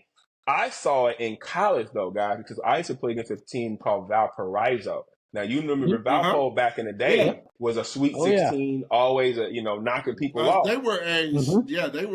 They were in our conference in college, bro. So we had to play them twice a year. So you're playing against pro players from overseas. They had 15 players on their roster, one American, like literally one American, bro. Like, you had Lithuanians, you had people from Croatia, you had Puerto Rico, people who were my teammates on my national team in Puerto Rico. They were playing at Valparaiso, Ali Berdiat, playing in college, and you could tell it was a difference. Their skill set was complete. I'm like, we're playing against pros. So when I went to Europe, so Poland, France, Turkey, Italy, all those places I got a chance to play in, the skill set was so masterful for me, where I was like, man, it made you learn. You have to take things from the game. You're playing against. I had a point guard on my team. He had to be like, at this time, I'm 24. His dude was like 39. But he had every pass. You couldn't steal a ball. He had been doing it since he was 14. And he's the one his name was Maciej Zielinski.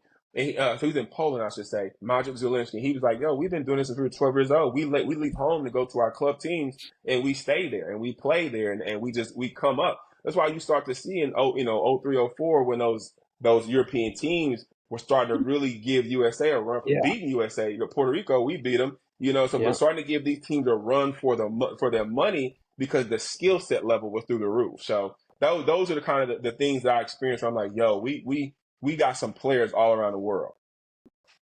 What about? I'm glad. I do have this question, and I'm glad you came on. What is the differences now you see in the game that when you were coming up, Um, especially along with the when I ask this, I'm saying like the high school side, the AAU side, the youth side of it all compared to okay. how it was with you. So I think it's a twofold question. I think the first side is the differences in the game. It's like the evolution of mankind, right? The athlete has changed. The Uh athlete huh. is completely different. You got, when LeBron James came around, he looked like he was created in a machine. Like he literally looked like a created being. You don't have players like that in the 80s in growing up. Michael Jordan was an anomaly. Larry Johnson, Grandma Ma was an anomaly. Yes. Just freakish athletes like that. Now everybody is an athlete like that. So that is a huge difference. The athlete has changed. The ability to create, to build your body, the what's inside of food that makes these kids so huge at a younger age, which makes them more dominant, is different. From a side where it's the youth basketball. Back when I was coming up, you didn't have AAU in the sense of you didn't have travel ball in the sense that you have it now. Back Uh then, huh. you played with your local team. You did some local tournaments. AAU was the precedent of where you wanted to go. Now everybody has a tournament. Now the teams are loaded up. You have the shoe brands who are involved in it, and it becomes a business much earlier in life. For me, I don't think that's a bad thing. I think that Uh if you're with the right organization, the right leadership who understands like this is a means to an end. This isn't the end or end all be all, and understand how to utilize it to the advantage of the kid versus the disadvantage of the kid and the team. And so sharing with your children, like, hey, these are opportunities. You can go on a Nike or Reebok or, whatever circuit that, Under Armour or people are playing on and sit on the bench and never be seen. And you can say, I got all the shoes and all the gear. Or you can go on another circuit or recruit look or prep hoops, whatever the case may be. Same college coaches are there, get an opportunity to showcase what you can do and be seen, which is what ultimately why parents invest their money into their kids so they don't have to pay a college tuition, college books, college room, college dorm. That's the ROI for a parent when it comes to investing into your children and all the training and things that you do. So I think it's the approach for a parent from a parent standpoint of knowing what to look for, and then huh. from an athlete standpoint of understanding what you can expect and then where you want to be. Some people are cool with going to KU and sit on the bench. No knock on them. I never would have wanted to do that because I wanted to play. So I'd rather go to, a K-State and play or Wichita State and play versus going because I tell people all the time, basketball is but a chapter in our lives, which are one novel in a series of novels. As you get older, Uh you huh. realize my basketball chapter, I forget about it sometimes. I'm asked to talk about it because it was 25 years ago, damn near Uh huh. 30. You know what I mean? Like I got out of college 20 years ago. So it's not like this is recent stuff for me, and so I'm like, you only get this much amount of time to do what you love. One, where it's not a business. Now it's earlier in your life as a business. When I was in, high school, it was fun. College started to become a business. Of course, pro was a business. But now it's a business for these kids in high school. These kids can get millions of dollars while they're in high school. I love it. Absolutely love it. I think it's the best thing for these kids because you can change your life. These kids in college will make more money in college than they'll ever make as a pro. Why go to the league if you can make $1.5 million in high school? Yeah. You'll never make that in college. You never make that in the pro. It makes sense. After these institutions are making billions of dollars off of you. So I am always been about the Abandoned Brothers when they started bringing the lawsuits back in the day. No problem for me. But I think it takes where the parent has to be more informed about Uh the huh. opportunities for their kids and the expectations for their kids. They have to be literally informed and realistic about what that can look like. Because if they don't, you guys are coaches. You understand. You're around parents who think that their kids are world beaters, and they're not. You haven't been outside your field in Kearney. And take a jab at James. You haven't been outside of that. And so it's like until you get outside of there, and outside of where we are in Kansas City, you understand like our kid needs to put in that work. So our expectations have Yeah. to be, only to a certain place. Yeah. Here's the other part of the question. How would you have been with NIL? Come on, Money. man. Come on, bro. Come on, man. It'd have been money making Mike out here, boy. Look here.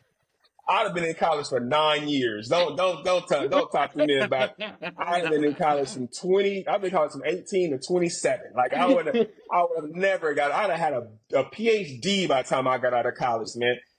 Let me tell you, bro. Like I am so envious of these kids' opportunity that they get to get. I had kids who would come to us, and talk about, hey, opportunity at this school is $175,000 for 1 year. Uh-huh. Opportunity at this school is $25,000. But man, I appreciate the coach and I love you. And I said, hey. If you don't go get that money, you are stupid. Because you won't make that much money if you go pro in Europe next year. You won't. You'll get 90,000, 100,000 maybe. Go and make that money and change the life and the trajectory of your family. Go give your mom what she wants. You got a child. Start to invest something for your children. You got an opportunity to do what we never had an opportunity to do. And so for me in college, I wasn't a broke college student by any means. You know what I mean? Like it was a reason I stayed at UMKC. I wasn't.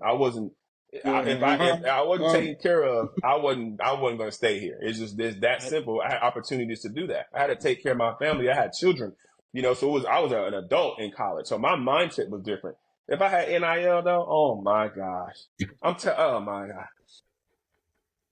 It's not even a question, man. But it's for such a time as this. You got to be happy that these kids get an opportunity, and these young people get an opportunity to experience that. You just hope that they're being wise with their money, that people are teaching them about how to invest, how to make this money set them up for the rest of their lives, and these kids are smarter than we were. That's one thing they do have going for them. They're super intelligent, they're super informed, they have everything at their fingertips. I learn from my kids. My kids teach me stuff. Like, especially my daughters. I'm like, y'all did what? How do you do that? Like, tell me how to. Well, yeah, Dad, you just X, Y, Z. And I'm like, man, I wish I had known that. But it's stuff that that they're smarter. They have more access to things than we do. So everything's at your fingertips. Literally, that's what's saying.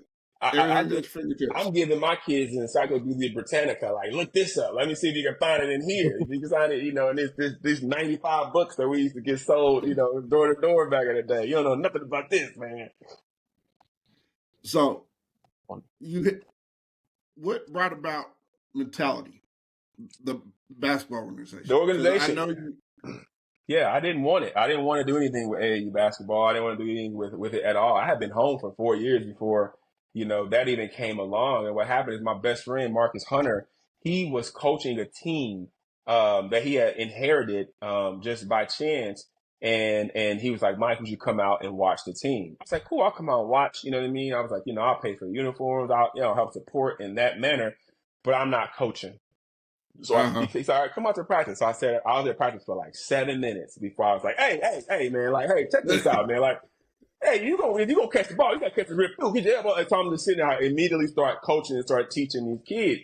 And he was like, Mike, man, like, what do you think about like starting something? And I was like, I'll start something, but you gonna run it. You gonna do it. So within a week, mentality was born. Like, and that was the question that we were talking about.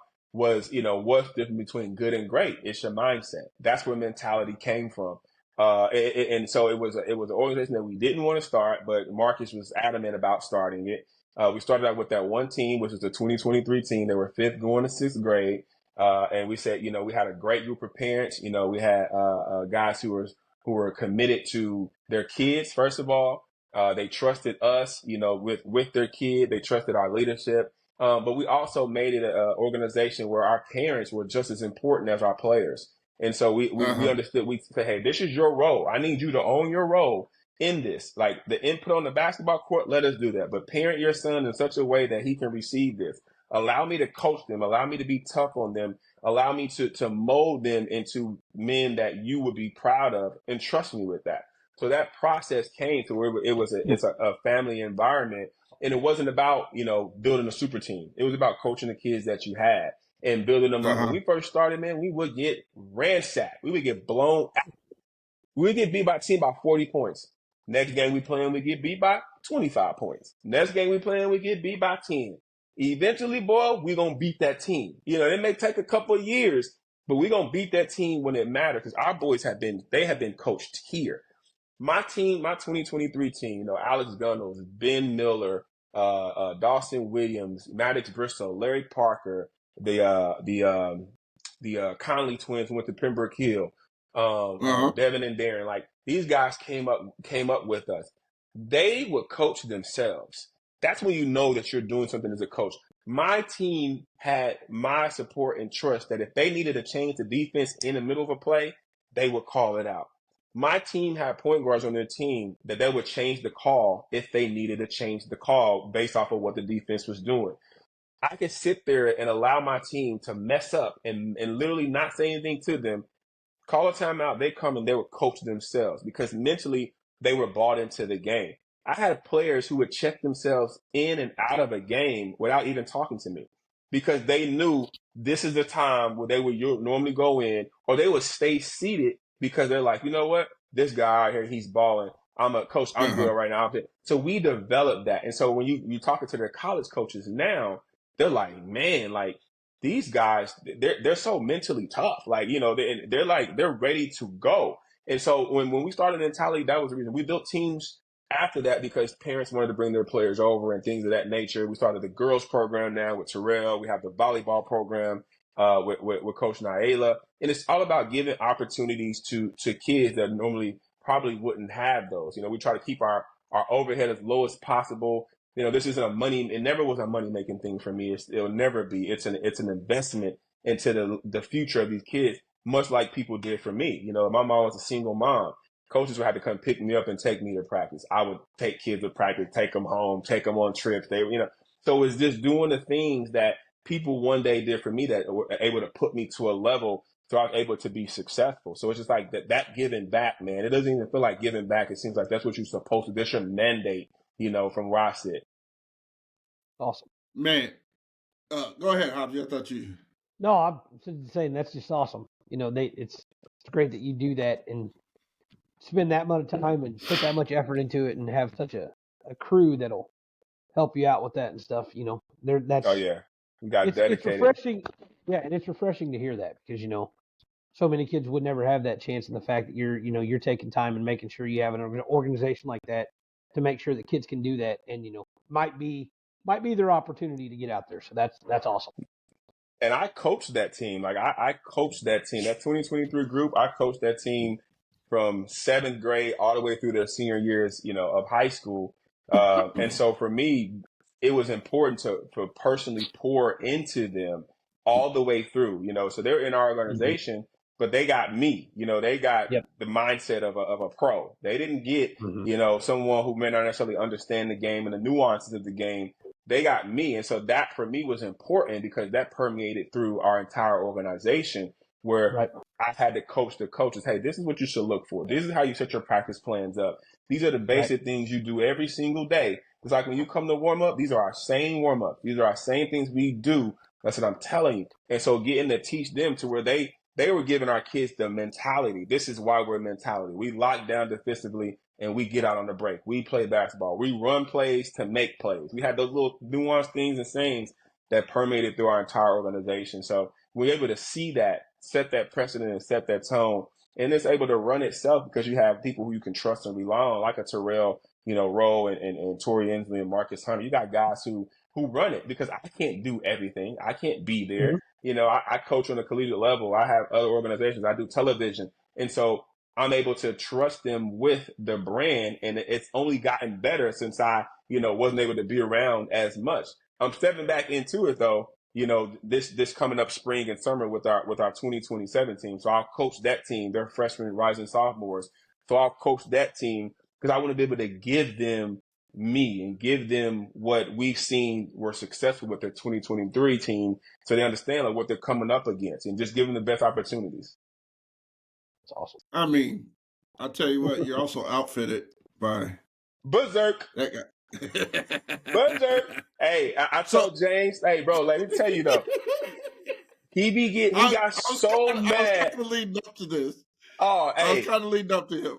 Hey, when I'm telling you, I met him at a random thing for Phillips 66 in the Big 12. We were sitting next to each other, and he was getting to tell me kind of what he does. And I was like, man, you have a thing, you know, you have a uniform company here in Kansas. He was like, yeah. I was like, well, shoot, we gonna use you. because we were about to go overseas, and that's what people were pointing us to the direction. Our first uniforms were from overseas, and then ever since then we haven't used anybody else. I said, I don't care what the price is, I don't care what it is. One, I'm gonna support you because I think you're a good dude. You have a good company, you got good quality stuff, and it's local. So if you mess up something, I'm gonna come up there. I'm gonna just be right there. But I understood, man, when you're a business, when you're trying to get stuff off the ground, it's like you pay for. I can go and get stuff for cheaper, but it's not benefiting my community. It's not benefiting, the people who I think should benefit from it. I want my dollar to matter and it makes sense, and it's and it's just, the stuff is dope. You know what I mean? Like we've been with you guys through the quality, through the changes of going from a mesh to a hole in it to a style. We've been through it. Like, and so I'm like, I'd rather be able to mess with my guys here, and on a continuing basis. It doesn't matter what the price is, and it's a good price. Like, why would I go out there and spend something that's going to be cheap, that's going to mess up in the wash, when I can get something that's going to be quality and it's local? For me, it always made sense. You know what I mean? Like, always. I remember when he told me that he was bringing you aboard to do the uniforms, and I was all like, "Who?" And he goes, "Mike Watson." I was like, "Man, how have you not heard me around Kansas City?" I was like, "You can't not be Kansas City basketball, not heard of Michael Watson, man. Like, come on." He's stuck in the country, man. That's the country bunking, James, man. That's the country bunking. Yeah, I wasn't in his wheelhouse, man. I told him, I said, "Hey, man, just because you lit it up at the adult YMCA league, you're on the level of Michael Watson, man. That's a whole different level." That's my God, man. I love what you guys have built, man. Like, seriously. And we would try to turn everybody that we knew onto you all. Like, we were all like, where you get your stuff? Where you get your designs? Where you get, like, we go through berserk, like, we don't even entertain anybody else. We've never, and we get offers every other week. You know what I mean? And I'm like, they know, like, no, this is where we're going to be. This is our company. This is what we're going to do, and it's not going to be anything else. And so it's a loyalty thing too. It's a respect thing. One, it's respect for what you do and everything like that, but it's a loyalty thing as well. Like, we're not going to keep jumping ship and jumping to here and doing this to appease anybody. And if my friend has a company where I have to pay a little bit more, I'm going to pay a little bit more. My insurance guy, I can go get cheaper insurance, but this is my guy. I'm gonna pay my money with my guy. That's just me. If my homie got a cookie company, I'm gonna go buy cookies from that company. That's just me though. I don't understand the difference. Hey, I'm the same way. The same way. Like, come on, bro. I put it like this. Let me ask you this: has he ever challenged you to a hoop game? He know better. He know better. He may be. He may be James and talk all this stuff, but he understand. He ain't stupid. That's why he's a good businessman. He ain't stupid. Some things are just idiotic. You don't want to do that. James is winded in 3 minutes, being like, you know what? No, game. He couldn't do it. I do James. I hit James left handed. I won't even shoot with my right hand. I'll shoot James with left hand, and we could play pig, and he still wouldn't stand a chance. But he knows this though. Like, he knows, he loves to talk stuff too. And I'm like, I could talk stuff with the best of them. Let's do it. You know what I mean? But he knows better. He won't challenge me. Oh, I remember first meeting him. I was in his ear so bad, boy. He hated me. Because he likes to talk stuff. That's what I said. I'm on a different level when it comes to this. Hey, you talk. That's what I'm saying. We told each other when we first met, man. So I didn't care for you. You didn't care for me. And here we are, man.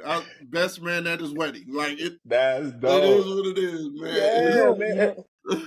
It's funny you're talking about you kind of have a level of crazy for football. I think a part of you, once you know Mr. James Hudson, you have to have a little bit level of crazy in there to understand Mr. James Hudson sometimes. Yo, he cracks me up. I mean, he cracks me. I mean, over the years, like, it's something always funny with him. You know what I mean? Like, but one thing I'll give him credit for is that he cares, right? And so you can't take that away from him. He cares. He will give. You know what I mean? He will invest into people. He will invest into teams. He just wants it to be right for whatever he's dealing with. So he cares. You can't take that away from him. no matter what you think, no matter how he may come across to you. It's always funny to me. He's never once offended me. He's never once, I just think it's funny. Like, I'm like, this dude is nuts. But it's me. It's me though. So I'm like, well, shit, I would say the same thing. I would think the same thing. So it's just like, James whatever come to mind. Let me say this real quick. I'll be like, boy.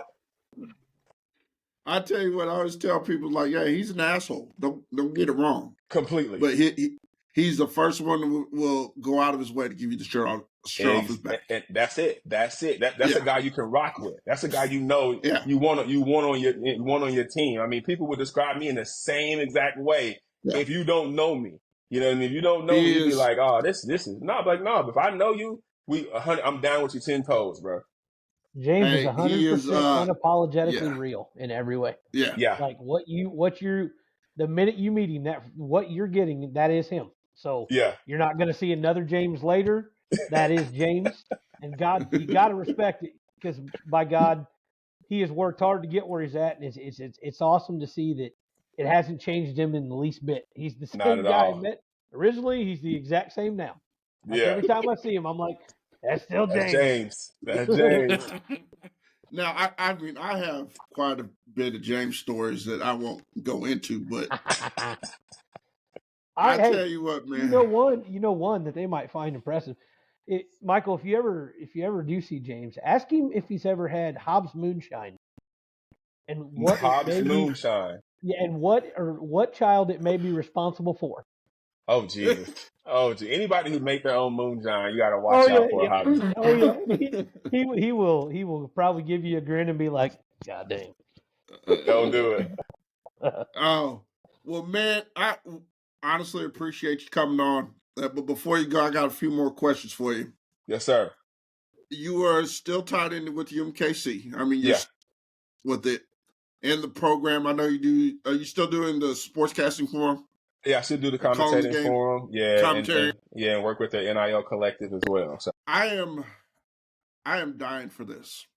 In the city alone, will we ever get to a point where UMKC ever makes the tournament? Yes, 100%. I'm 100% confident in that. I'll tell you what, I have, seen him through your era. There's someone before you, Tony Dumas. Great player. I've seen how they attacked Kansas this past year. And I pray every year that one year, hopefully, that they get to go. And I think it would be a big thing for the city. It'll be huge. I want to see it. People are like, I selfishly want to see that. I want to be the alum running on the court, running out there. Like, I want to see them do something that I was never able to do. And that is important for me. And that's why I've stayed around the program. I continue to support them. I think the leadership is in place with the AD, Dr. Martin, Coach Menzies being there, and filling it out and getting good quality players. I think the Summer League is a winnable conference. And so I think that the pieces are set. You saw how they played down at KU. You've seen what they do. Injuries are a big thing, you know what I mean? Like you sometimes your best players get hurt and it just knocks you off. But really in the Summer League, all you need to win is 3 games in March. All you need to win 3 games in that tournament, and anything can happen. So I really do believe that we would do that, and I think that we'll see that. I want to say in the next couple of years. I think it'll happen, and I can't wait for it to happen for the city. And selfishly for myself, so that you just want to see something that you weren't able to do. You want to see guys get to have that experience. Does it take alumni like you and many others to say, hey, you can come here and we can get there? Yeah. And you got to open up your pocketbooks. That's where we are. So that's the era that we're in now. We got to be supportive not only with our words, but with, our finances and how we support the programs, how we support the players. NIL is big, and sometimes it doesn't take nothing but $25,000 or $10,000, or I can get $1,000 in my mom every month to take care because I'm gonna be gone. And you're able to do that now, and so and it's important that the alumni understand that and changing the mindset from being just Kansas City's team, which you will always be, but we want to be a team that can go out and, like you said, make the tournament, make some noise, do those things And it's not like Kansas City doesn't have the support. They'll support. You see what happens when they support Wichita State. We support all our teams, KU, MU, K-State. We support everybody. We support a winner. Yeah. And so we're able to do that. It's going to take, like you said, the alumni to understand their need to be involved, in a more tangible way to see that kind of come to fruition. Yeah. I've always played that what if, especially with UMKC being local. Yeah. Especially when I remember when they moved to Division One. Mm-hmm. Yep. So what does it take because you made that commitment to stay home, to have other kids, local kids who can go to say, I want to go to UMKC? You know what? I think it's going to take that one special kid, and once he opens that door and says, this is where I'm going to go, and I'm going to bring my homies with me. That's what it's going to take. It's going to take, NIL money. It's going to take that. Yeah. That one special kid is not going to be free. You're going to have to pay him something, which you should, And so for me, it means getting that one kid to open up the doors. That's why I stayed home. I thought that I could be the one kid. But I had Will Palmer before me who stayed home. Yeah.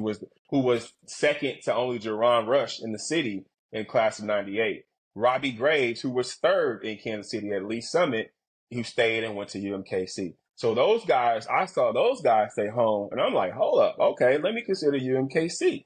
And so once I did that, it changed the game. Then we started getting guys who would come back, like a Quentin Day, a Timmy Blackwell, Brian Gettinger, who would stay home, who were good quality players. It's just so hard to get over that hump when it came to the tournament. I mean, we're playing against Valparaiso every single year. They won. It had pros on the team, so it was difficult to do it, but it can be done. And so that one player who was willing to, and the coaches are willing to commit to recruiting and recruiting locally, which they are, and trying to get those local guys, those good local guys, to stay home. So that's definitely what it'll take. Now, one more question. I don't know if Javi has one more question for you, but one more question. What is the legacy that Michael Watson wants to leave behind to, of course, A, your family, B, in the community? I would say it's someone who actually cared about people, cared about making the community better, and used the platform that was provided by basketball to do that. I think basketball has always been an opportunity to open up doors and to get me into areas and spaces with people who I probably wouldn't normally be in there if I wasn't, a former professional athlete. But utilizing that for your good. I think you're only as good as the world that you can impact. And so for me, the legacy is how my children look at me. How do my grandchildren look at me? What do they think of the work that I did to pave the way for them? Did I leave them a legacy? Did I build things for them to be able to one day make better? Or did I leave them something that they had to dig out of? And so for me, it's just important of what does my God think about me? What does my children, what do they believe? And then in my community, from community aspect, did I make an impact in the world that I was able to control? That's literally all it's about. And you don't realize that when you're younger. The older you get, the more you start to look at, okay, what am I leaving behind? What am I making better? And it means something. I got grandsons. My grandsons literally run around, and I'm looking at them like, oh my gosh, like that's crazy to me that, I'm a grandfather, and I'm looking at, what am I going to leave them? What is the legacy that they will have? What will they be able to look at? Hey, my pawpaw was this. They're not going to know me as a basketball player. Someone's going to tell them one day what I did in that aspect. They're going to know me as Paw, who taught them how to swing a bat, or taught them about sports, or taught them about life. Same with my son. So it's important for me that those are the things that go forward. What did I do my part that I was supposed to do in my dash between my time I was born and the time I passed away? Did I do my part? That's really what it's all about. Like, not how many points I scored, like none of that. Like literally that's only a thing to get people to want to talk to you. And so then it's like, what do you say when you got the light on you and the microphone in your face?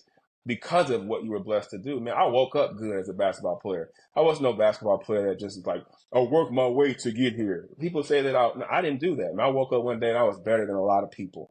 So once I did that, I was like, shoot, now I'm gonna go work my craft. Now I'm gonna go sharpen this iron, that this God-given abilities that I could jump out the gym at 5'7" and do these things that put my name above others was a blessing, you know? So it wasn't like, oh, you know, for me, I know that, you know? And so it's like, now at this point of life, how are you going to make the lives of the people who you're going to leave once you're passed through? How are you going to make it better? Or did you make it better? Yeah. Yeah. Have you got anything? Yeah, so it kind of piggybacks right off of that. So we've talked all the sports stuff, and again, like Dave and I, we focus on mostly the sports stuff. We talk about mental health side of things. We tackled dad stuff. As far as things do go, though, we've talked about profitable stuff. We haven't talked about nonprofit much, and I know that is a big thing with you. It's awesome, and I kind of wanted you to give you a minute to maybe talk about what you're doing nonprofit, or what you've done, or what you're doing right now as far as nonprofit goes on the not sports side of things, because I know that as in the community you're big with that stuff too, and I think it's important that reaches anybody we can get to that any way we can, even with this or anything else, just so you can talk about it. Yeah, cool. No, I appreciate the question. I'm the vice president of the Raytown Quality Schools school board. So I'm the VP, started that last April. So I get an opportunity to impact the lives of the next leaders in our city, get a chance to lend my voice, lend my networks, and then learn, from the great, leadership, the teachers that we have, who are awesome, and then be an advocate for our students, our Black and brown students, who I sometimes get lost in the sauce. I get to advocate for trauma-informed services, wraparound services for our kids, because our kids, are coming to school with a lot of baggage that kind of deters them from the ability to learn and even want to learn, and that desire. So trying to be an advocate to eliminate those things. I worked in nonprofit executive leadership for about 10 years. I lead up two separate nonprofits, one that deals with utility and rental assistance and food pantry assistance, and the other that deals with rescuing fresh produce from farms and food distributors before it goes to waste, and donating those things to pantries and local food banks. And so for me, that's a part of the world that I can impact, is to try to make sure that people don't go hungry, that people understand that that they have access to healthy food, even from a pantry standpoint. A lot of the foods that we give out at pantry are salt and sodium filled, which, kind of contribute to diet-driven illnesses when it comes to high blood pressure and high cholesterol and all those things that really make a difference when it comes to how healthy, our community is. If you're not healthy, you can't work. You can't work, you can't provide. And so many things that impact the other are things that I try to work, to just have my small impact. I could very well go and coach college full time, and a part of my dream one day probably is to still do that, but I'm like, we talked about it with the last question, is like, what is my legacy going to be? Is it going to be somebody that, coach basketball, impact, student athletes' life, which is great and much needed, or is it going to be somebody who, helped on a tangible, community level, where you just, you provided people with food, you helped them get, through the next paycheck, you helped them keep their lights on, you helped them, feed their kids. So, for me, we'll see what happens, but I don't work, man. I just do what I love to do, and I'm really blessed in that manner. I can't, I don't have to report to a place where I got to be here and punch a clock. I don't have to do, so I'm really blessed to be able to do the things that I do, and be able to take care of my own family, through those things that, help other people. A lot of people don't get a chance to do that, so something I definitely don't take for granted. Well, we appreciate you for that. Trust me. Yeah, we appreciate you coming on, man. Hey, before we let you go, keep doing your sexy thing. Hey, you see it, baby. Hey, down 35 pounds, bro. I'm telling you. I was a middle linebacker, a couple years ago, bro. Like, and none of my real friends told me I was fat. So I realized I didn't have real friends. I'm like, bro, y'all see me when I look at the Facebook memories that come up, and I'm like, bro, Did you see me? I look like I was about two honey buns away from a heart attack, man. Like, Well, no, man, I you keep getting your sexy on, my man. appreciate it, my brother. We appreciate you coming on, man. Like I said, it was fun talking to you. Get to see a different side of you from maybe what a lot of people don't see. We're going to have this episode up on YouTube and Spotify so you can check it out. Nice. We'll get it and all that stuff, man. Hey, appreciate you coming on. And anything else you got to say before we go? No, man, I appreciate you guys having me on, bro. It's a lot of fun. I don't do people's podcasts. I really don't. Like, I'm not even gonna front. Well, I appreciate you it, man. You can't even search me and see me on people's things like that because I just don't do it. But I mean, it was you when you tell. I was like, oh, of course. You know what I mean? It's like a no brainer, man. And so I appreciate the opportunity to come on and just talk the gamut of sports with you guys, man, and talk about mental health, talk about the things that matter, bro. So. Good luck to you all, bro. I can't wait to share it once you guys post it too. Appreciate it, brother. Hey, man, with that, we're out of here. All right, peace out. See ya.